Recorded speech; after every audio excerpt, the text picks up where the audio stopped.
It's Marina, the Eco Goddess. Welcome to my YouTube channel, or welcome back to my YouTube channel. I was going to start my video with like a close-up shot of my mason jar and then bring it down slowly and be like, this is 10 months of my trash. But I didn't, because this video isn't about my jar of trash. It's about the zero waste movement and what that means. We're going to explore today how to transition into the zero waste lifestyle with baby steps, with tangible actions that will make you feel like a zero waste badass. I read a comment on YouTube the other day on someone else's video, and it was this girl who also had a mason jar and she stopped doing it. She stopped tracking her trash in the jar because her own pursuit of the zero waste lifestyle started to be just about the jar and less about the movement as a whole. That really stuck with me. I was like, what a beautiful comment. It's like egocentric to ecocentric, of like, what is the movement really all about? Why are we doing this? I haven't done one of these beginner's guide to zero waste videos yet, and I've gotten so many requests about them for a good reason. Everyone wants to know where the heck to start. Because we are all unique, no two persons are the same. A way that you may start might not be a way that's good for someone else around the world. There are great resources out there.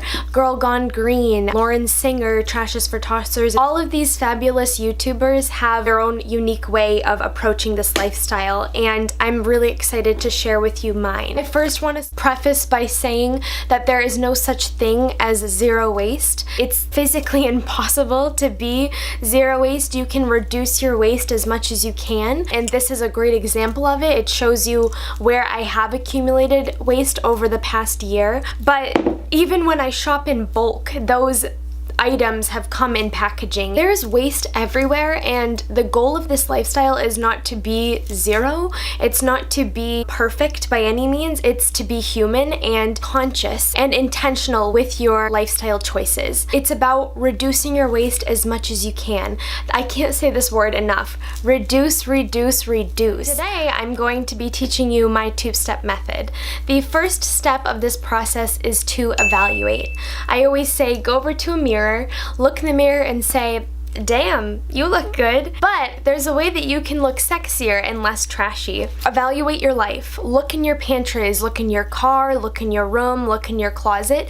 Evaluate clearly and find where there is waste. You can't just start doing zero waste. You need to first realize in your life where you're accumulating the most waste. For me, I was creating the most waste in my life with food packaging and also with products like cleaning products or makeup. Now I know properly where to focus my energy and begin reducing. I also want you to ask yourself, what can I comfortably switch out? It could mean brushing your teeth with a compostable bamboo toothbrush instead of a plastic one.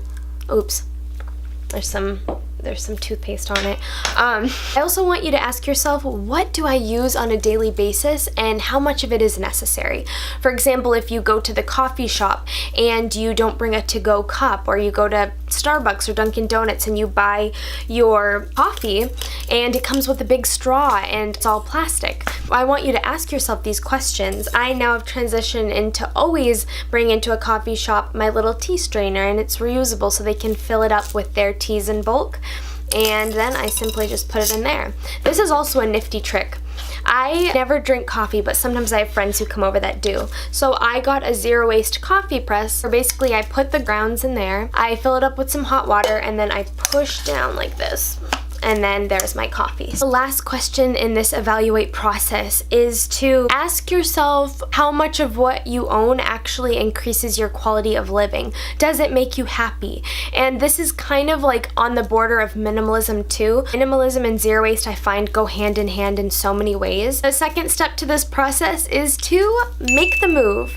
And this is where you really will start feeling like a zero waste hero. I want you to begin your journey to the zero waste lifestyle by downsizing downsizing and then responsibly disposing of unnecessary things. I recommend making your own zero waste kit. Your utensils, your reusable straw if you want to, the cleaner, a water bottle, coffee mug, a snack, then of course some reusable bags if you decide to go shopping in bulk. If it's a short day that you'll be out, you might not need as much, so really just assess how much you will need that day. The next step to making the move is to say sayonara to plastic. So refuse all your single-use disposables. You've heard it before, straws, the utensils. You don't have to go out and buy everything new, but if you are transitioning and you really do want to fill your space with all wooden and metal usable, more sustainable products, I would recommend selling your things or making a Facebook post and saying, hey, I'm going zero waste. Does anyone want these old containers that I'm not going to be using anymore? And then you can always go to the thrift store or Craigslist or use some other site where you can buy recycled items and fill your space with those things. Things like this,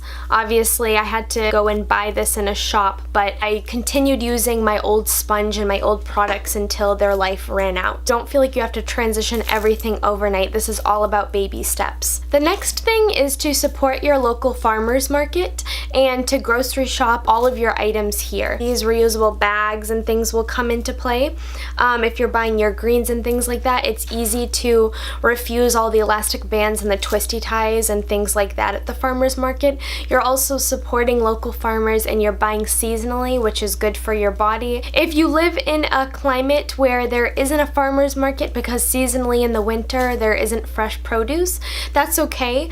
Go to the grocery store and just do the best that you can, but aim to buy your food in the most sustainable packaging. Try your best to see if there are CSA options. Perhaps there are vegetables from an indoor greenhouse or something like that. Another idea for you while you're making the move is to be creative and fun with it. You can upcycle old mason jars into soap dispensers, or you can even cut up an old shirt and make it into reusable napkins. The thing that I love about this lifestyle is how much it has taught me about DIY projects, even making my own makeup. Like these two things here, which I'm actually creating an ebook soon, but this is blush / lip stuff, and then this is mascara. So this lifestyle is all about using what you have and being creative with it in that way and having fun with it. The next tip that I have for you is to transform your space into an intentional space, and I have a whole video on how you can do this. I won't get too into it in this video, but I'll link it below for you guys so you guys can learn. This essentially means reducing the things that you own and only keeping what really has meaning to you and gives you a sense of fulfillment and brings you greater happiness. Another tip that I have for you that's zero waste is to shop secondhand because you aren't creating the demand for new product and new waste. And the last tip that I have for you is to buy organic, buy local, buy sustainable, buy fair trade, and buy in bulk. If you're going to the grocery store and you want to buy lentils or seeds or something like that, bring these amazing reusable cotton sacks, which I bought from Eco Bags. This isn't sponsored, I just love their product. It smells like patchouli.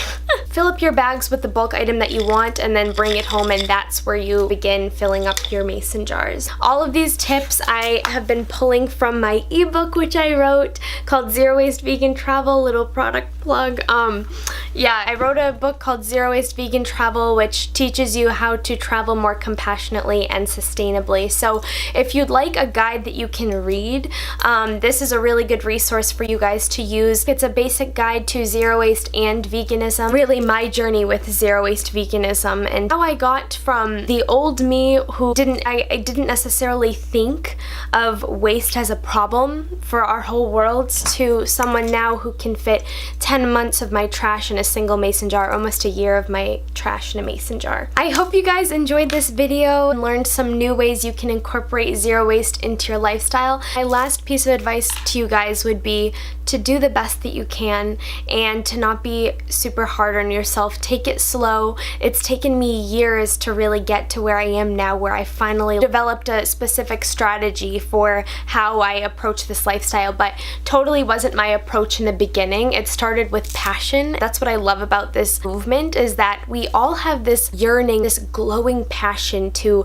make the world a better place, to be the change that we wish to see in the world. You will begin to see that your friends, your family, the people that you encounter even in the grocery store will ask you questions and they'll be like, whoa, like, that's so cool that you don't create waste. You are a powerhouse of a human being. Thank you guys for tuning in, and I'll see you guys very soon.